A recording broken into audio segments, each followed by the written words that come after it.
You click to witness pure hell. Right now, we're plunging into Arrian's Book 6, as Alexander the Great leads his army into the infamous Gedrosian Desert, a march so brutal, it became known as the Desert of Death. After years of relentless conquest, his army was exhausted. But the decision to traverse this barren wasteland, against all advice, pushed them to the absolute brink. Arrian, our most trusted historian, paints a vivid picture of unimaginable suffering. Why would Alexander choose a path that claimed more lives than any battle? What secrets of leadership and endurance were forged in this crucible of starvation and thirst? And how did his most loyal generals truly react to this suicidal command? This isn't just a historical account. It's a raw, unfiltered look at the cost of ambition and the fight for survival. If you want to understand the true limits of human will, you're in the right place. Like, comment, and subscribe to unravel more untold ancient sagas. The Anabasis of Alexander, Book 7. Chapter 1. Voyage down the Indus and surrounding rivers. Alexander now resolved to sail down the Hydaspes to the Great Sea. He prepared many 30-oared galleys and other vessels, including horse transports and everything needed for easy river travel.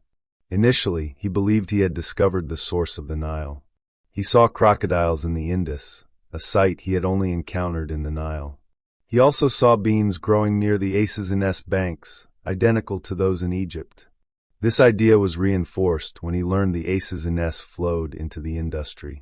He theorized the Nile originated somewhere in India, flowed through a vast desert, lost the name Indus, and then, upon reaching inhabited land again, was called the Nile by Ethiopians and Egyptians before emptying into the Mediterranean Sea. He even wrote to Olympias about his discovery, drawing grand conclusions from these small observations. However, a more careful inquiry revealed the truth from the natives. The Hydaspes joined the Anabasis, and both then flowed into the Indus, which then kept its name. The Indus had two mouths emptying into the Great Sea, but no connection to Egypt. Alexander then removed the part about the Nile from his letter to his mother. Planning a river voyage to the Great Sea, he ordered ships to be prepared. Crews were supplied from the Phoenicians, Cyprians, Carians, and Egyptians accompanying the army. At this time, Cenas, one of Alexander's most loyal companions, fell ill and died. The king buried him with as much magnificence as possible. Then, gathering his companions and the Indian envoys, Alexander appointed Porus king of the 7 conquered Indian nations, containing over 2,000 cities. He then distributed his army. With himself on board the ships were all the shield-bearing guards, archers, Agrianians, and the cavalry bodyguard. Craterus led a part of the infantry and cavalry along the right bank of the Hydaspes. Hephaestion advanced along the other bank with the largest and most effective part of the army, including about 200 elephants.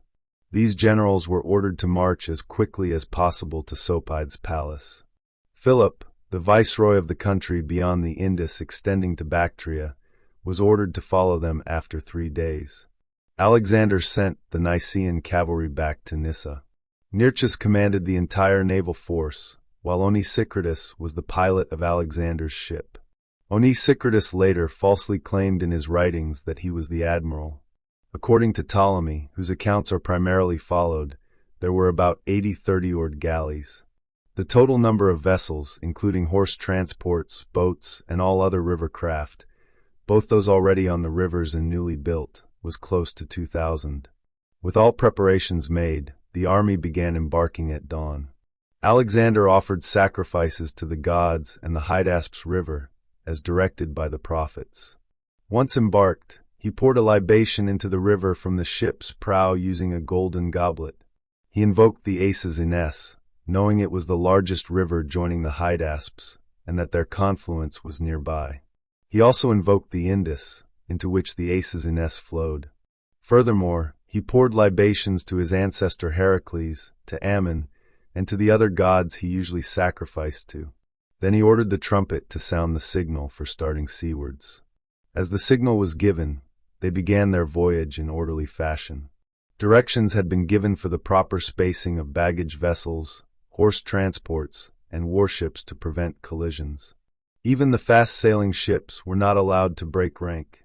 The noise of the rowing was unprecedented, coming from so many ships simultaneously. The shouting of the boatswains giving time for the oar strokes, and the clamor of the rowers keeping time with the splashing oars, created a sound like a battle cry. The riverbanks, often higher than the ships, amplified the sound through echoes. Groves of trees along the banks further swelled the noise through solitude and reverberation. The horses visible on the decks of the transports astonished the barbarians who saw them. Those present at the fleet's departure followed it for a long distance, as horses had never before been seen on ships in India, and natives did not recall Dionysus's expedition being naval. The shouting of the rowers and the noise of the rowing reached the Indians, who had already submitted to Alexander. They ran to the riverbank, accompanying him and singing their native songs, for Indians had been fond of singing and dancing since the time of Dionysus. Sailing on, Alexander stopped on the third day where he had instructed Hephaestion and Craterus to encamp on opposite banks. He remained there for 2 days until Philip and the rest of his army caught up. He then sent Philip with his men to the Aesis River, ordering him to march along its bank. Craterus and Hephaestion were sent off again with marching instructions. Alexander himself continued his voyage down the Hydaspes, whose channel was never less than 20 stades wide. Mooring his vessels near the banks whenever possible, he received the voluntary surrender of some local Indians and subdued by force those who resisted. He then sailed rapidly towards the country of the Mallians and Oxydracians. He had learned these were the most numerous and warlike tribes in the region, and had placed their wives and children in their strongest cities, resolved to fight. He sped up his voyage, aiming to attack them before they could finalize their plans, while they were still unprepared and in disarray. He made his second departure from there, and on the 5th day reached the junction of the Hydaspes and Aesis. Where these rivers united, they formed a single, very narrow river with a swift current. There were immense eddies in the whirling stream, and the water rose and splashed violently, creating a noise distinctly heard from afar. The natives had previously reported this to Alexander, and he had warned his soldiers. Yet, as his army approached the confluence, the noise so profoundly affected them that the sailors stopped rowing, not by command, but because the boatswains themselves fell silent in astonishment. As they neared the junction, the pilots ordered the men to row as hard as possible to get out of the narrows, to prevent the ships from being caught in the eddies and overturned. By vigorous rowing, they hoped to overcome the swirling water. The round merchant vessels, whirled by the current, sustained no damage from the eddies, but the men on board were thrown into disorder and fear. Held upright by the force of the stream, these vessels eventually settled back into the onward course. However, the long warships did not emerge so unscathed. They were not lifted by the splashing swell in the same way. These ships had 2 ranks of oars on each side, the lower oars barely above the water. When these vessels turned sideways in the eddies, their oars could not be raised in time, were caught by the water, and collided. Many ships were damaged, 2 collided and were destroyed, and many of those sailing in them perished. When the river widened, the current was no longer as rapid, and the eddies less violent. Alexander moored his fleet on the right bank, where there was protection from the stream and a safe harbor. A convenient promontory also jutted out, useful for collecting wrecks. He saved the lives of the men still caught on them. After repairing the damaged ships, he ordered Nearchus to sail down the river until he reached the borders of the nation called the Mallians. Alexander himself made an incursion into the territories of the barbarians who would not yield, preventing them from aiding the Mallians. He then rejoined the naval armament, where Hephaestion, Craterus, and Philip had already united their forces. Alexander then transported the elephants, Polysperchon's brigade, the horse archers, and Philip with his army across the Hydaspes, instructing Craterus to lead them. He sent Nearchus with the fleet, ordering him to set sail 3 days before the army. He divided the rest of his army into 3 parts. Hephaestion was ordered to go 5 days in advance, so that any who fled from Alexander's command would encounter Hephaestion's brigade and be captured. He also gave a part of the army to Ptolemy, son of Lagus, with orders to follow him after 3 days, so that those who fled from Alexander and turned back would encounter Ptolemy's brigade. He ordered those in advance to wait at the confluence of the Acesines and Hydrotes rivers until he arrived, and instructed Craterus and Ptolemy to join him at the same place. Chapter 2. Campaign against the Mallians and Alexander's wounding. Alexander gathered his shield-bearing guards, bowmen Agrianians, Pethan's brigade of foot companions, all horse archers, and half the cavalry companions. He marched them through a waterless region against the Mallians, an independent Indian tribe. On the first day, they encamped near a small water source about 100 stades from the Acesines River. After dining and resting, Alexander ordered every man to fill his water vessel.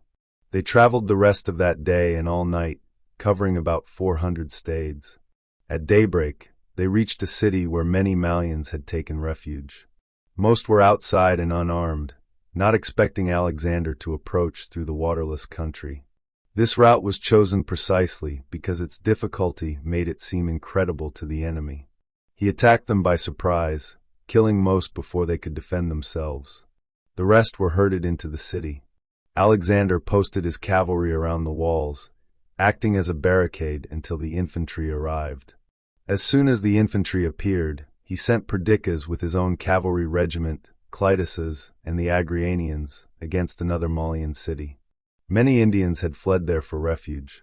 Perdiccas was ordered to blockade the city, but not attack until Alexander arrived.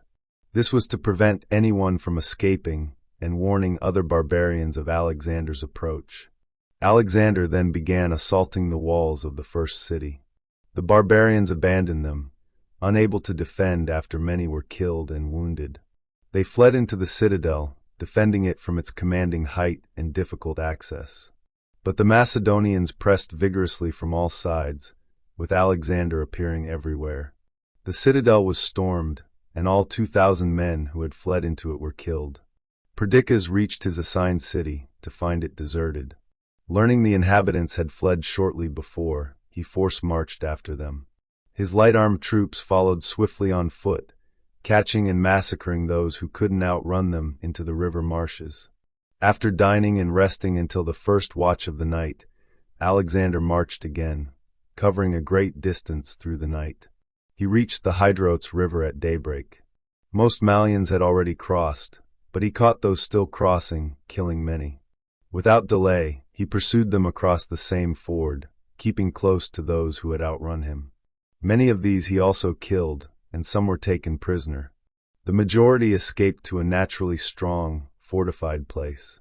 When the infantry arrived, Alexander dispatched Pethan against the men in the fortress, giving him command of his infantry brigade and 2 cavalry regiments. They attacked and took the place on the first assault, enslaving all who had taken refuge there and not perished in the attack. Pethan then returned to camp. Alexander personally led his forces against the city of the Brachmans, having learned some Mallians had fled there.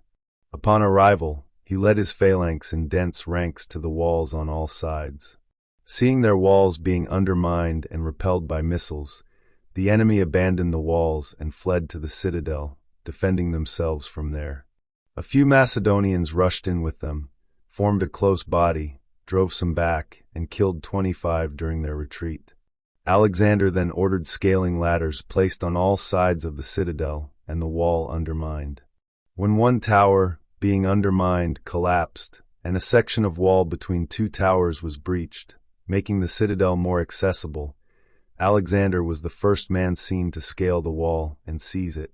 Other Macedonians, seeing him, felt ashamed and mounted ladders in various places. The citadel was soon theirs. Some Indians set fire to houses and were killed inside. Most were slain fighting. About 5,000 in all were killed, and due to their valor, only a few were taken prisoner. After resting his army for 1 day, he advanced against the other Mallians.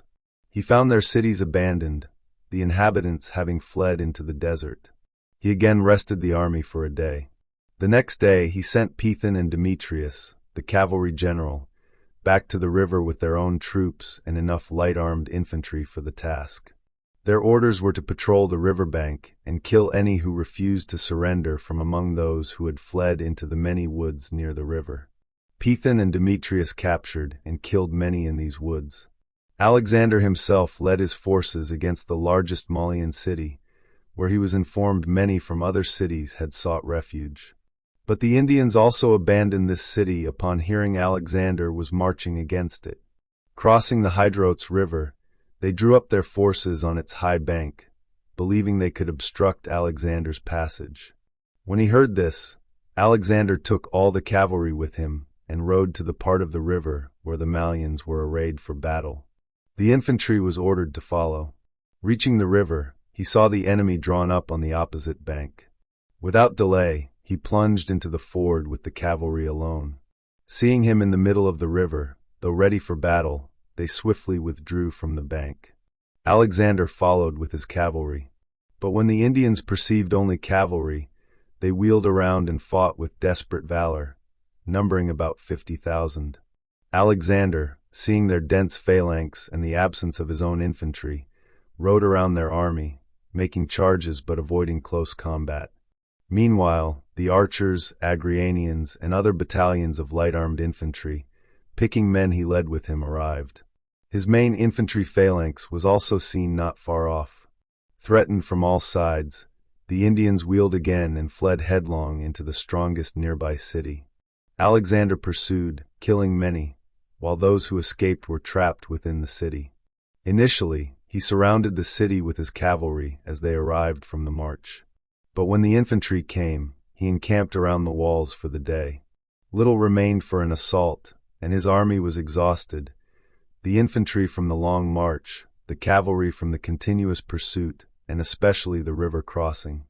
The next day, Alexander divided his army, assaulting the wall with one part himself, while Perdiccas led the other. The Indians did not wait, abandoning the city walls and fleeing into the citadel. Alexander and his troops forced open a small gate and entered the city long before the others. Perdiccas's men were delayed, having difficulty scaling the walls, as most had not brought ladders, thinking the city was captured when they saw the deserted walls. But when the citadel was still in enemy hands, and many defenders were seen arrayed in front of it, some Macedonians tried to force entry by undermining the wall, and others by placing scaling ladders wherever possible. Alexander, thinking the ladder-bearers too slow, snatched one, placed it against the wall, and began to ascend, crouching under his shield.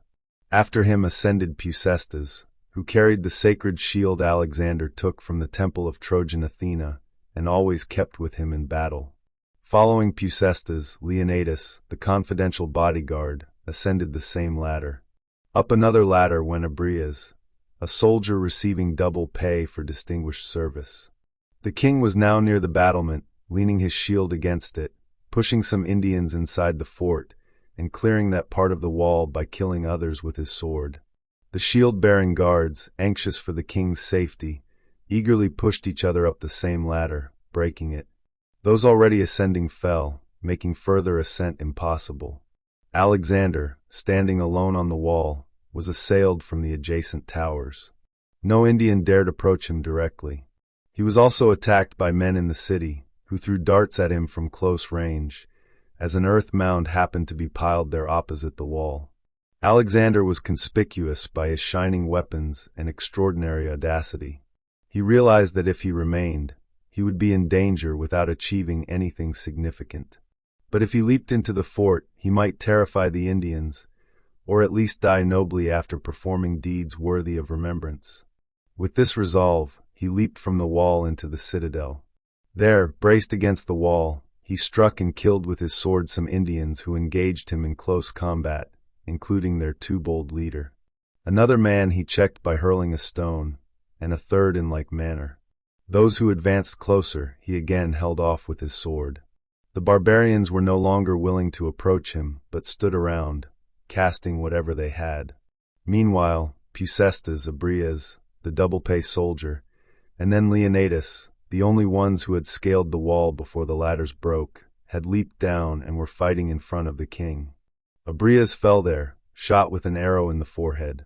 Alexander himself was wounded with an arrow under the breast, through his breastplate, into the chest. Ptolemy says air breathed out from the wound with blood. Though faint, he defended himself as long as his blood was warm. But with copious, unceasing blood loss at every breath, he became dizzy and fainted, falling onto his shield. After he fell, Peucestes defended him, holding the sacred shield from Troy over him. Leonidas defended him on the other side. Both men were themselves wounded, and Alexander was nearly unconscious from blood loss. The Macedonians had faced great difficulty in the assault for another reason. Those who saw Alexander shot on the wall, and then leaping into the citadel, in their ardent fear for their king's reckless exposure to danger, broke the ladders. Then, in their confusion, some devised various ways to mount the wall. Some fixed pegs into the earthen wall, hoisting themselves up with difficulty. Others climbed by stepping on each other. The first man who got up threw himself into the city, and so on. When they saw the king lying on the ground, they all raised a loud lamentation and howl of grief. A desperate conflict ensued around his fallen body, with Macedonians shielding him one after another. In the meantime, some soldiers shattered the bar securing the gate in the wall between the towers, entering the city a few at a time. Others, seeing a gap in the gate, put their shoulders under it and forced it inward, thus opening the citadel in that quarter.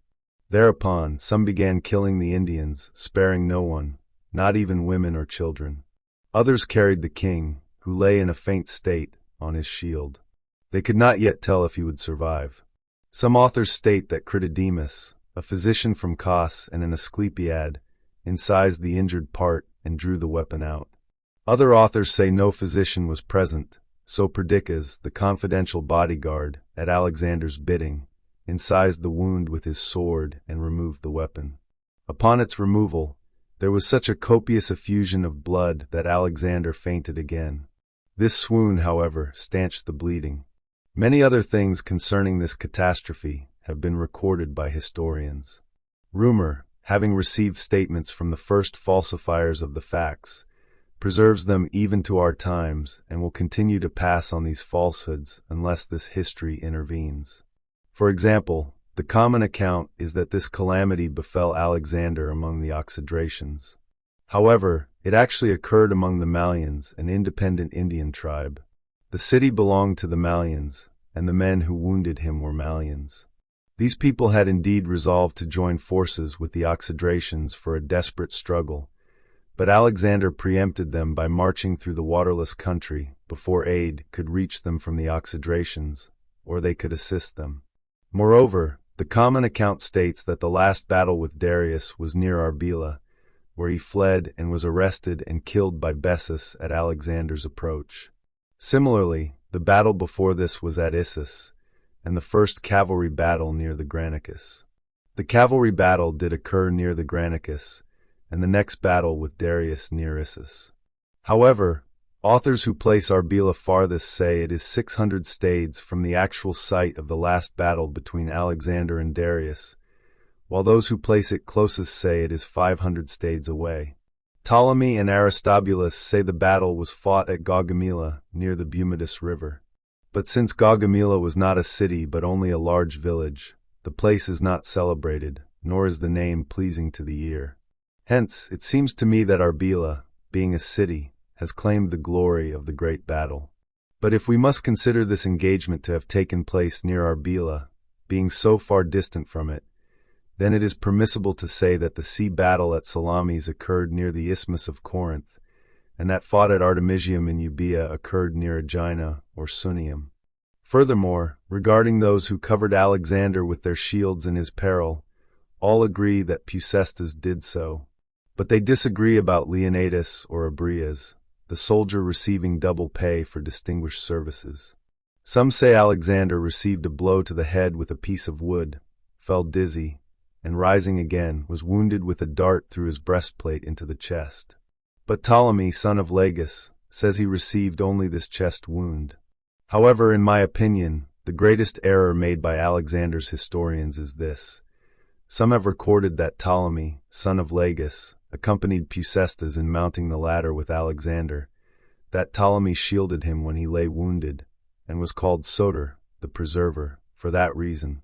Yet, Ptolemy himself recorded that he was not even present at this engagement, but was fighting other barbarians at the head of another army. I mention these facts as a digression, so that the correct account of such great deeds and calamities may not be overlooked by future generations.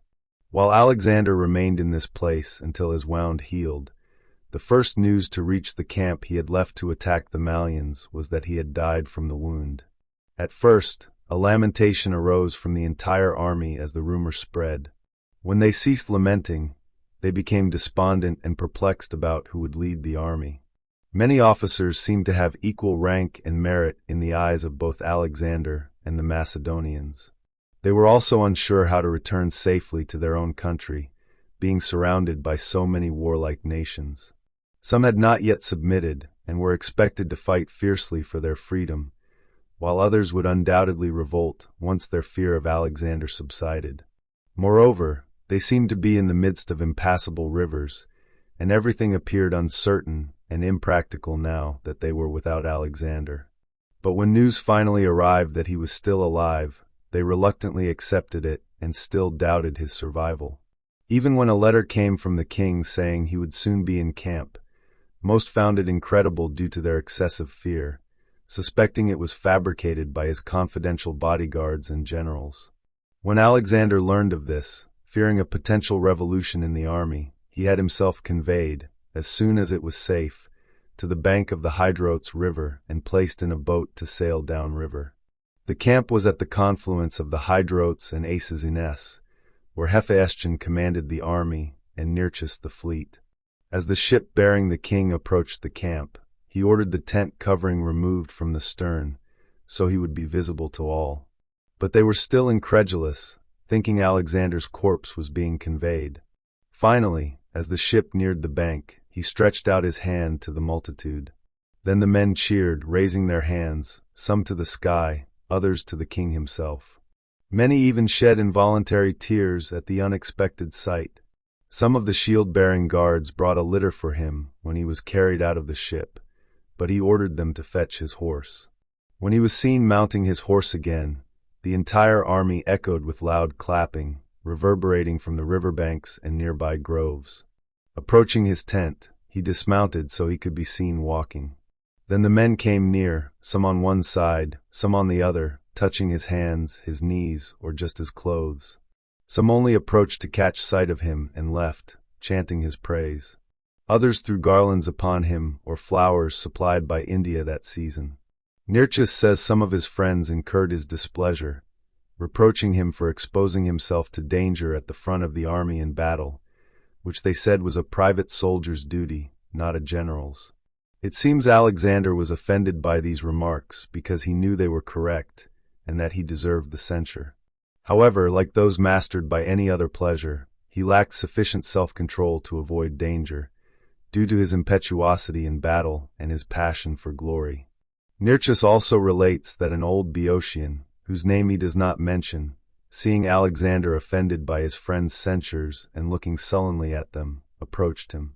Speaking in the Boeotian dialect, he said, "O Alexander, it is the part of heroes to perform great deeds," and repeated an iambic verse implying that one who performs great deeds is destined to suffer. This man was not only acceptable to Alexander at the time, but was later admitted into his more intimate acquaintance. Chapter 3. Further river voyages and campaigns in Indo-Greek territories. Envoys soon arrived from the surviving Mallians, offering their nation's submission. From the Oxydracians came city leaders, provincial governors, and 150 other notable men. They held full treaty-making powers, bringing valuable Indian gifts, and, like the Mallians, offering their nation's submission. They explained their delay in sending an embassy was pardonable. They excelled other peoples in their desire for freedom, which had been secure since Dionysus came to India until Alexander's arrival. However, if he reportedly also descended from gods, approved, they were willing to accept any viceroy he appointed, pay tribute, and provide hostages. Alexander demanded 1,000 of their best men as hostages, or as soldiers for his army until his war against other Indians concluded. They selected 1,000 of their best and tallest men, sending them with 500 chariots and charioteers, though these were not requested. Alexander appointed Philip as viceroy over these people and the remaining Mallians.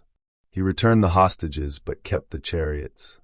With these matters settled and many vessels built during his recovery, Alexander embarked 1,700 cavalry companions, the same number of light-armed troops, and 10,000 infantry. They sailed a short distance down the Hydrotes River. When it joined the Acis Ines, which then lent its name to the combined stream, he continued down the Acis Ines until it met the Indus. These 4 large, navigable rivers all flow into the Indus, though their individual names are lost. The Hydasps flow into the Acis Ines, forming the Acis Ines. This river then absorbs the Hydrotes, still retaining its name. Finally, the Acis Ines takes in the Hyphasis before flowing into the Indus under its own name. After this junction, the Indus assumes its own name. From this point, the Indus flows for perhaps more than 100 stades before dividing into the delta, where it spreads out more like a lake than a river. At the confluence of the Acis Ines and Indus, Alexander awaited Perdiccas and his army, who had routed the independent Abystanians en route. Meanwhile, 30-oared galleys and trading vessels built among the Zathrians, another independent Indian tribe who had submitted, joined him. Envoys from the Assadians, also an independent Indian tribe, arrived to offer their nation's submission. Having designated the confluence of the Acis Ines and Indus as the limit of Philip's viceroyalty, Alexander left him all the Thracians and enough infantry to secure the region. He ordered a city founded there, expecting it to become large and famous and a dockyard built. At this time Oxyartes, Alexander's father-in-law from Bactria, arrived. Alexander made him viceroy over the Parapamessadians, dismissing the previous viceroy, Tiriasps, due to reports of improper rule. Alexander then transported Craterus with the main army and elephants to the Indus's left bank. This route seemed easier for heavy-armed forces, and the local tribes were less friendly. Alexander himself sailed down to the Sogdian capital, where he fortified another city, built another dockyard, and repaired his damaged vessels. He appointed Oxyartes as viceroy and Pethan as general for the land from the Indus-Assassines' confluence to the sea, including the entire Indian coastland. He then dispatched Craterus and his army again through the Aracocians and Drangians. Alexander sailed downriver into the dominion of Musicanus, reportedly the most prosperous part of India. He advanced against this king because Musicanus had neither met him, offered submission, sent envoys for an alliance, nor provided suitable gifts or requested favors. Alexander accelerated his voyage, reaching Musicanus's borders before the king even knew he had departed. Greatly alarmed, Musicanus swiftly met Alexander, bringing the most valued Indian gifts and all his elephants. He offered to surrender himself and his nation, admitting his error, a tactic that most effectively gained Alexander's favor. Thus, Alexander pardoned his offenses and allowed him to rule his city and country, both of which Alexander admired. Craterus was instructed to fortify the capital's citadel while Alexander was present, and a garrison was stationed there, as Alexander deemed the location suitable for controlling surrounding tribes. Next, Alexander took the archers, Agrianians, and cavalry sailing with him and marched against Oxycanus, the region's governor, who had neither appeared nor sent envoys to offer his surrender. In the first assault, Alexander stormed Oxycanus's 2 largest cities, capturing the prince in the second. He distributed the spoils to his army, but kept the elephants. The other cities in the region surrendered as he advanced. No one resisted, as all Indians were now terrified of Alexander and his fortune. He then marched back against Sambus, whom he had appointed viceroy of the Mountaineer Indians. Sambus had reportedly fled, fearing Musicanus's pardon and continued rule, as the two were at war. However, as Alexander approached Sindamana, Sambus's capital, the gates were opened. Sambus's relatives presented his money and elephants, assuring Alexander that Sambus had fled not out of hostility, but from fear over Musicanus's pardon. Alexander also captured another city that had revolted, killing the Brahmins who instigated it. These Brahmins, Indian philosophers, would be further discussed in Alexander's book on India. Meanwhile, Alexander learned that Musicanus had revolted. He dispatched Viceroy Pethan with an army against him while he marched against the cities under Musicanus's rule. Some he razed, enslaving their inhabitants. In others, he placed garrisons and fortified citadels. After this, he returned to camp and the fleet. By then, Pethan had captured Musicanus and was bringing him to Alexander. The king ordered Musicanus and the instigating Brahmins hanged in their own country. Next, the ruler of the Patalians arrived, stating that the Indus Delta was even larger than the Egyptian Delta. This man surrendered his entire land, himself, and his property. Alexander sent him back to his dominions with instructions to prepare for the army's reception. Alexander then sent Craterus to Carmania with the brigades of Attalus, Meleager, and Antigenes, some archers and Macedonians unfit for service, whom he was sending to Macedonia via the Aracocian and Zorangian lands. Craterus was also tasked with leading the elephants. The rest of the army, except the part sailing with Alexander to the sea, was placed under Hephaestion's command. Alexander transported Pethan with cavalry lancers and Agrianians to the opposite bank of the Indus. Not the one Hephaestion would lead the army along. Pethan was ordered to gather settlers for the newly fortified cities and to join the king at Padala after settling any revolutionary actions by the local Indians. On the third day of his voyage, Alexander learned that the Patalian governor had secretly fled with most of his subjects, leaving his land deserted. Alexander sailed downriver with greater speed. Arriving at Padala, he found both the city and country abandoned. He dispatched his lightest troops in pursuit. When some fugitives were captured, he sent them back to the others, urging them to return and inhabit the city and cultivate the land as before. Most eventually returned. After instructing Hephaestion to fortify Patala's citadel, Alexander sent men into the adjacent waterless country to dig wells and make the land habitable. Certain native barbarians attacked these men by surprise, killing some. However, after losing many of their own, they fled into the desert. The work was completed by those sent out, joined by another army Alexander dispatched upon hearing of the attack. Near Padala, the Indus divides into two large rivers, both retaining the name Indus to the sea. Here, Alexander built a harbor and dockyard. With his works nearing completion, he decided to sail to the mouth of the right branch. He gave Leonidas command of 1,000 cavalry and 8,000 heavy and light-armed infantry, sending him to march through the Padala island opposite the naval expedition.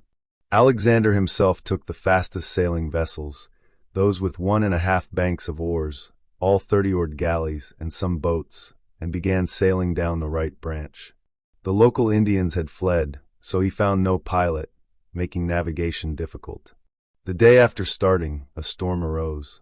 The wind, blowing against the current, churned the river and violently battered the vessels, damaging most ships and completely breaking up some 30-oared galleys.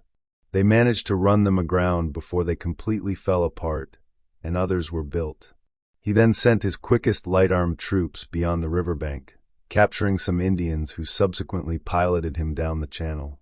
However, when they reached a wider section of the river, extending 200 stades at its broadest, a strong wind blew from the open sea. The oars could barely be raised in the swell, so they took refuge in a canal their pilots guided them to. While their vessels were moored there, the great sea's ebb and flow occurred, leaving their ships stranded on dry ground. This greatly alarmed Alexander and his companions, as they were unfamiliar with it. They were even more alarmed when the water returned, raising the vessels. Ships caught in the mud rose safely, floating without damage. But those left on drier land without firm footing, when a massive wave advanced, either collided with each other or were dashed against the land and shattered. Alexander repaired these vessels as best he could. He sent men ahead in 2 boats to explore an island, named Saluda by the natives, where they were told to moor on their voyage to the sea. Informed of harbors, its large size, and abundant water, he brought the rest of his fleet there. Alexander himself, with the best sailing ships, advanced further to see if the river mouth allowed easy passage to the open sea.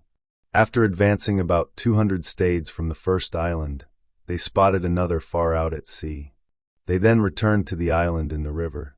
Having moored his vessels near its tip, Alexander offered sacrifices to the gods he said Ammon had directed him to honor. The next day, he sailed to another island in the deep sea. Coming ashore there, he offered other sacrifices to other gods in a different manner, also following Ammon's instructions. Then, passing beyond the Indus mouths, he sailed into the open sea, he claimed, to discover if any land lay nearby. In reality, in my opinion, it was chiefly so he could say he had navigated the great outer sea of India. There, he sacrificed bulls to Poseidon, casting them into the sea. After pouring a libation, he threw golden goblets and bowls into the deep as thank offerings, praying for the safe escort of the fleet he intended to dispatch to the Persian Gulf and the mouths of the Euphrates and Tigris. Returning to Padala, he found the citadel fortified and Pethan arrived with his army, having accomplished his mission. Alexander ordered Hephaestion to prepare a naval station and build dockyards, intending to leave a large fleet near Padala, where the Indus divides. Alexander himself sailed down again into the Great Sea by the other mouth of the Indus to determine which branch was easier to navigate. The Indus mouths are about 1,800 stades apart. On his voyage down, he reached a large lake at the river's mouth, formed either by the spreading river or by surrounding waters draining into it, making it resemble a sea gulf. Sea fish, larger than those in their own sea, were seen there. Mooring his ships in this lake, as directed by pilots, he left most soldiers and all boats with Leonidas. Alexander himself, with 30 oared galleys and vessels with 1.5 rows of oars, passed beyond this Indus mouth. Advancing into the sea this way, he confirmed that this western outlet was easier to navigate than the other. He moored his ships near the shore, and with some cavalry traveled 3 days along the coast, exploring the land for a coasting voyage. He ordered wells dug to provide drinking water for the sailors. He then returned to the ships and sailed back to Padala. However, he sent part of his army along the coast to do the same, instructing them to return to Padala once the wells were dug. Sailing down to the lake again, he built another harbor and dockyard. Leaving a garrison, he collected enough food for the army for 4 months, and whatever else he could procure for the coasting voyage. The season was then unsuitable for voyaging. The prevailing periodical winds blew not from the north, as with them, but from the Great Sea from the south. It was reported that the sea was navigable after the beginning of winter, from the setting of the Pleiades until the winter solstice. At that time, mild breezes usually blew from the land, now drenched with great rains, and these winds were convenient for a coasting voyage, both for oars and sails. Nearchus, commanding the fleet, awaited the coasting season. Alexander, however, departed from Padala and advanced with his entire army to the Arabius River. He then took half of the shield-bearing guards and archers, the infantry regiments called foot companions, the companion cavalry guard, a squadron from each of the other cavalry regiments, and all horse bowmen. From there, he turned left towards the sea to dig wells, ensuring ample water for the coastal fleet. Simultaneously, he planned a surprise attack on the Aricians, an independent Indian tribe in the region, because they had shown no friendly acts. He left Hephaestion in command of the remaining forces. The Arabicians, another independent tribe near the Arabius River, believed they could not contend with Alexander in battle and were unwilling to submit. They fled into the desert upon hearing of his approach. Alexander crossed the narrow, shallow Arabius River, traveled through most of the desert by night, and reached the inhabited country at daybreak. Ordering the infantry to follow in line, he took the cavalry, dividing it into squadrons to cover a large part of the plain, and marched into Oriti on land. All who resisted were cut down by the cavalry, and many others were captured. He then encamped near a small body of water. When Hephaestion joined him, he advanced further. Arriving at Rambatia, the largest Orition village, he praised the location, believing a city founded there would become great and prosperous. He left Hephaestion to carry out this project. Chapter 4. The Desert March of Gedrosia. Alexander again took half of the shield-bearing guards, Agrianians, the cavalry guard, and horse bowmen. He marched towards the borders of the Gedrosians and Aricians, where he was informed the passage was narrow. The Aricians, joined by Gedrosians, were reportedly encamped there to block his advance. Indeed, they had taken positions, but upon hearing of Alexander's approach, most fled the pass, abandoning their guard. However, the Oretion chiefs came to him, offering to surrender themselves and their nation. He instructed them to gather their people and send them home, assuring them no harm would come to them. Over these people, he appointed Apollophanes as viceroy. He also left Leonidas, a trusted bodyguard, in Ora, commanding all Agrianians, some archers and cavalry, and the remaining Greek mercenary infantry and cavalry. Leonidas was instructed to wait for the fleet to sail around the land, to colonize the city, and to manage Oretion affairs to ensure proper respect for the viceroy. Alexander himself, with the main army, Hephaestion having arrived with the previously detached men, advanced into Gedrosian territory. Most of this route was desert. Aristobulus recorded that this desert held many myrrh trees, larger than usual. Phoenician traders accompanying the army gathered the myrrh gum, loading it onto beasts of burden. There was a great quantity, oozing from large stems and never before harvested. He also noted that this desert produced many fragrant nard roots, which the Phoenicians likewise collected. Much of it was trampled by the army, diffusing a sweet perfume far and wide across the land due to its abundance. The desert also contained other tree species. One had foliage like a bay tree and grew in areas touched by sea waves. These trees stood on ground exposed at ebb tide, but appeared to grow in the sea when the water advanced. Other trees had roots constantly washed by the sea, growing in hollows where water could not recede, yet they were not destroyed by the sea. Some trees in this region reached 30 cubits high. During that season, they bloomed with flowers much like white violets, but with a far superior fragrance. Another thorny stalk grew from the earth, its thorns so strong that they would pierce a rider's clothes and pull him from his horse rather than break off. It was also said that hares running past these bushes would become entangled, caught like birds with birdlime or fish with hooks. However, the thorns were easily cut with steel, and when cut, the stalk yielded much juice, even more abundantly than fig trees in springtime, and more pungent. From there, Alexander marched through Gedrosia by a difficult route, devoid of all necessities. In many places, the army found no water. They were forced to march mostly by night, far from the sea. Alexander, however, wished to reach the coastal area to scout for harbors and prepare for the fleet, either by digging wells or arranging markets and anchorages. But the coastal part of Gedrosia was entirely desert. Therefore, he sent Thoas, son of Mandragoras, with a few horsemen to the sea to reconnoiter for any nearby haven, water, or other necessities.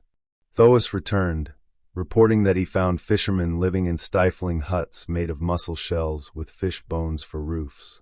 He also said these fishermen used little water, obtaining it with difficulty by scraping gravel, and that it was not at all fresh.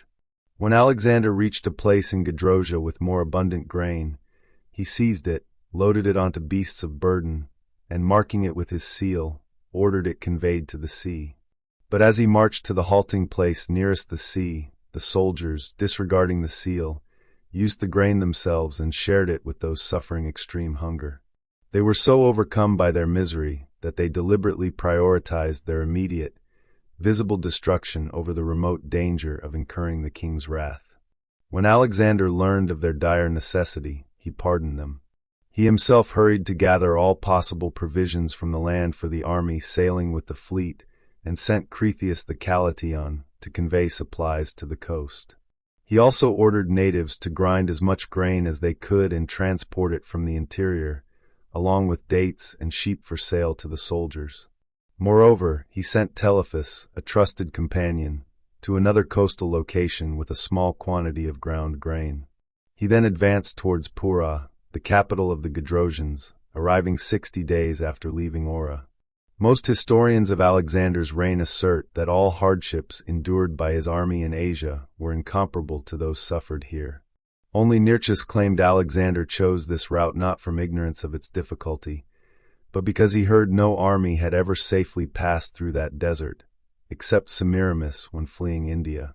The natives said even she emerged with only 20 men, and Cyrus, son of Cambyses, escaped with only 7. They claimed Cyrus also marched into this region to invade India, but retreated only after losing most of his army due to the desert and other difficulties. When Alexander heard this, he desired to surpass Cyrus and Semiramis. Nearchus stated he took this route for this reason, and to transport provisions near the fleet. The scorching heat and lack of water destroyed a large part of the army, especially the beasts of burden. Most perished from thirst, some even from the deep, sun-scorched sand. They encountered high ridges of deep sand, not compacted, but yielding like mud or untrodden snow. Horses and mules suffered even more climbing and descending hills due to the road's unevenness and instability. The long distances between stages also severely distressed the army, as lack of water often forced unusually long marches. When they traveled by night and reached water at daybreak, they suffered no hardship. But if caught by the heat while still marching due to the long distance, they suffered greatly from the blazing sun and unquenchable thirst. Soldiers killed many beasts of burden themselves. When provisions ran out, they gathered and slaughtered most horses and mules, eating their flesh and claiming they died of thirst or heat. No one revealed the truth, both because of the general distress and because all were implicated. Alexander noticed what was happening, but saw that pretending ignorance was the best solution rather than openly permitting it. Consequently, it became difficult to transport sick soldiers or those left behind due to the heat.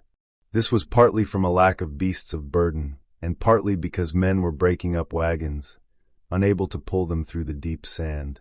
They did this because, in the first stages, they were forced to take longer, carriage-friendly routes. Thus, some were left behind due to sickness, others from fatigue, heat stroke, or inability to withstand the drought. There was no one to guide them or tend to their sickness. The expedition was urgent, and individual care was neglected in the zeal for the army's overall safety.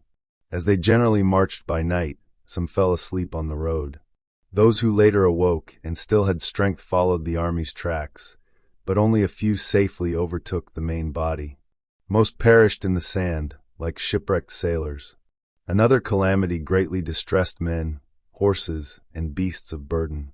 Gedrosia, like India, received rain from periodical winds, but only in the mountains, where clouds dissolved before passing beyond the summits, not in the plains. On one occasion, the army camped near a small winter torrent for water. Around the second watch of the night, unknown to the soldiers, the brook suddenly swelled from mountain rains. The torrent advanced with such a flood that it destroyed most of the wives and children following the army, and swept away all royal baggage and remaining beasts of burden. The soldiers, after great effort, barely saved themselves and their weapons, many of which were irretrievably lost. After enduring burning heat and thirst, they found abundant water. Many perished from drinking to excess, unable to control their appetite. For this reason, Alexander generally pitched his camp about 20 stades from the water itself. This prevented men and beasts from crowding into the river and perishing, and also stopped those without self-control from fouling the water for the rest of the army by stepping into springs or streams. Chapter 5. Alexander's leadership and conduct post-Gadrosia march. I must now recount perhaps Alexander's most noble deed, which occurred either in Gedrosia or, some say, earlier, among the Macedonians. The army was marching through scorching sand, compelled to reach water before halting. They were far on their journey, and Alexander, though parched, led his army on foot, enduring great pain and difficulty. This ensured his soldiers, as is common, would bear their hardships more patiently by sharing the distress. At this time, some light-armed soldiers, scouting for water, found a small, meager spring in a shallow cleft. With difficulty, they collected this water and rushed to Alexander as if bringing a great treasure. Upon reaching the king, They poured the water into a helmet and offered it to him. Alexander took it, praised the men, and immediately poured it onto the ground in full view of everyone. This act so reinvigorated the entire army that one might have imagined the water had quenched every man's thirst. This deed, above all others, I commend as proof of Alexander's endurance, self-control, and skill in managing an army. Another challenge also befell the army in that land. Eventually, the guides declared they no longer remembered the way. Wind-blown sand had erased all tracks. In the deep, uniformly leveled sand, there was nothing to indicate the correct path, no familiar trees, no solid hillocks. They lacked the skill to navigate by stars at night or the sun by day, unlike sailors who use the Great or Little Bear constellations. Alexander then realized he needed to lead by inclining to the left. Taking a few horsemen, he rode ahead of the army. But when even their horses were exhausted by the heat, he left most of them behind, riding on with only 5 men until he found the sea. Scraping the shingle on the beach, he discovered fresh, pure water and then returned to lead the entire army there. For 7 days, they marched along the coast, drawing water from the shore. From there, he led his expedition inland as the guides now knew the way. Upon reaching Pura, the capital of Gedrosia, he allowed his army to rest. He deposed Apollophanes from the viceroyalty, having discovered his disregard for instructions. Thoas was appointed viceroy for this district, but he fell ill and died, succeeded by Subertius.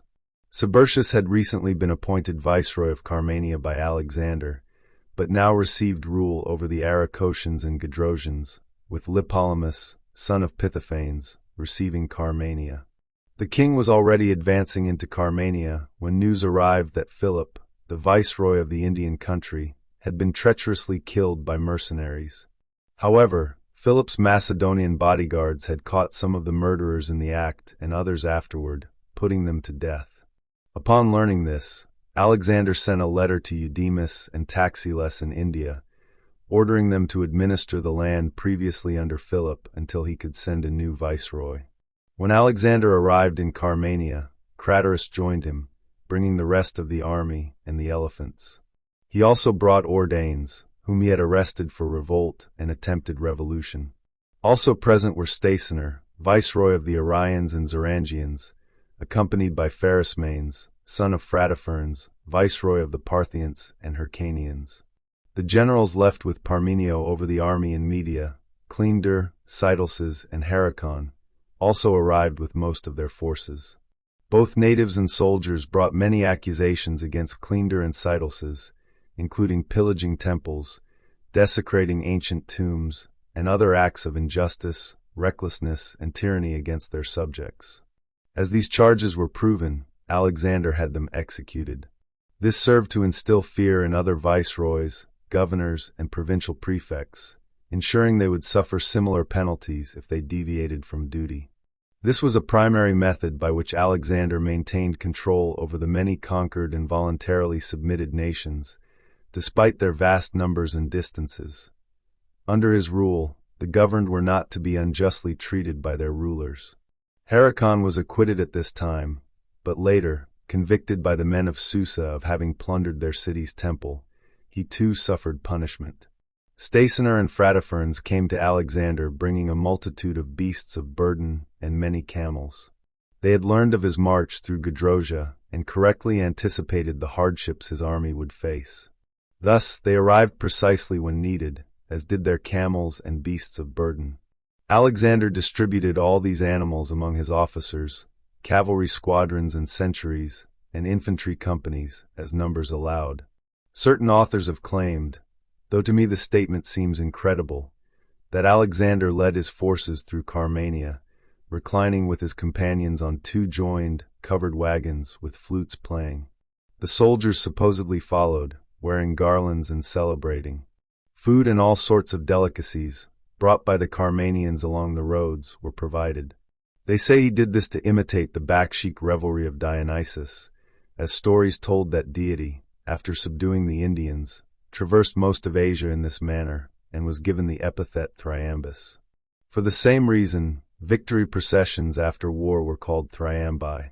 Neither Ptolemy, son of Lagus, nor Aristobulus, son of Aristobulus, nor any other credible writer has recorded this. Therefore, it suffices for me to note it as unbelievable. However, for what I am about to describe, I follow Aristobulus's account. In Carmania, Alexander offered sacrifices to the gods as thanks for his victory over the Indians and for his army's safe return from Gedrosia. He also held a musical and gymnastic contest. He then appointed Peucestes, one of his confidential bodyguards, having already decided to make him viceroy of Persis. He wished Peucestes to experience this honor and mark of confidence before his appointment, as a reward for his valor among the Mallians. Until this time, his confidential bodyguards numbered 7: Leonidas, son of Antaeus, Hephaestion, son of Amintor, Lysimachus, son of Agathocles, Aristonus, son of Pyceus, these 4 being Pelians, Perdiccas, son of Orontes from Orestes, Ptolemy, son of Lagus, and Pethon, son of Cratias, the Heordians. Peucestes, who had held the shield over Alexander, was now added as an 8th. At this time, Nearchus, having sailed around the coasts of Ora, Gedrosia, and the Ichthyophagi, put into port in the inhabited coastal part of Carmania. Going inland with a few men, he reported to Alexander the details of his voyage along the outer sea coasts. Nearchus was then sent back to sea to sail as far as Susiana and the outlets of the Tigris River. How he sailed from the Indus River to the Persian Sea and the mouth of the Tigris, I will describe in a separate book, following Nearchus's own account, for he also wrote a history of Alexander in Greek. Perhaps I will be able to compose this narrative in the future, if inclination and divine influence urge me. Alexander now ordered Hephaestion to march from Carmania into Persis along the seashore with the larger division of the army and the beasts of burden, including the elephants. This was because, undertaking the expedition in winter, the coastal part of Persis was warm and had abundant provisions. Chapter 6. Return to Persia and restoration efforts. Alexander then marched to Pasargadae in Persis with his lightest infantry, the companion cavalry, and some archers. He sent Stacioner back to his own land.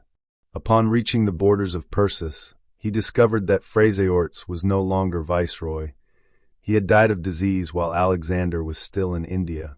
Orxenes was managing the country's affairs, not by appointment, but because he believed it his duty to maintain order in Persia in the absence of a ruler. Atropates, the viceroy of Media, also arrived at Pasargadae, bringing Bariaxes, a Mede, under arrest. Bariaxes had claimed the upright headdress and called himself king of the Persians and Medes. Atropates also brought those involved in his attempted revolution and revolt. Alexander had these men executed. He was saddened by the desecration of Cyrus, son of Cambyses' tomb. According to Aristobulus, he found it dug through and plundered. Cyrus's tomb was in the royal park at Pasargadae, surrounded by a grove of diverse trees, watered by a stream, with tall grass in the meadow. The tomb's base was a rectangular structure of squared stone. Above it stood a stone building with a roof and a narrow door, barely wide enough for a small person to enter with difficulty. Inside lay a golden coffin containing Cyrus's body. Beside it was a couch with hammered gold feet, covered by a Babylonian tapestry with purple rugs. On it were also a Median coat with sleeves and other Babylonian tunics. Aristobulus added that Median trousers and hyacinth-dyed robes, as well as others of purple and various colors, were there. Collars, sabers, and golden earrings with soldered precious stones were also present, and a table stood nearby. In the center of the couch lay the coffin holding Cyrus's body. Within the enclosure, near the tomb's ascent, was a small house for the Magians who guarded the tomb. They had performed this duty since Cambyses, Cyrus's son, with sons succeeding fathers as guards. Each day, the king provided them a sheep and specified quantities of wheat flour and wine, and a horse once a month as a sacrifice to Cyrus. An inscription in Persian letters on the tomb read in Persian, "O man, I am Cyrus, son of Cambyses, who founded the empire of the Persians and was king of Asia. Do not therefore grudge me this monument." As soon as Alexander conquered Persia, he greatly desired to enter Cyrus's tomb, but he found everything gone except the coffin and couch. The king's body had even been mistreated. The coffin lid had been torn off and the corpse cast out. They had tried to reduce the coffin's size to make it more portable by cutting and crushing parts, but failing, they left it in that state. Aristobulus stated that Alexander himself commissioned him to restore Cyrus's tomb, placing the remaining body parts back in the coffin, reattaching the lid, and repairing the defaced coffin parts. He was also instructed to retension the couch with bands and replace all other ornamental items with similar ones in the same number. He was ordered to eliminate the door, building it up with stone and plastering it with cement, and finally, to place the royal seal upon the cement. Alexander arrested the Magian tomb guards and tortured them to confess who committed the deed, but despite the torture, they confessed nothing about themselves or others. No other evidence implicated them, so Alexander released them. From there, he proceeded to the royal palace of the Persians, which he had previously burned down, an act I disapproved of and which Alexander himself did not commend upon his return. Many charges were brought by the Persians against Orxenes, who ruled them after Phraseort's death. He was convicted of pillaging temples and royal tombs and unjustly executing many Persians. Consequently, he was hanged by Alexander's orders, and Pusestas, the confidential bodyguard, was appointed viceroy of Persis. The king placed special trust in him for various reasons, especially for his valor among the Mallians, where he faced great dangers and helped save Alexander's life. Besides this, Pusestas was willing to adapt to the Asiatic way of life. As soon as he was appointed viceroy of Persis, he openly adopted the native garb, being the only Macedonian to prefer Median dress over Grecian. He also learned to speak Persian fluently, and comported himself in all other respects like a Persian. For this conduct, he was not only commended by Alexander, but the Persians were also highly delighted with him for preferring their national customs to those of his own forefathers.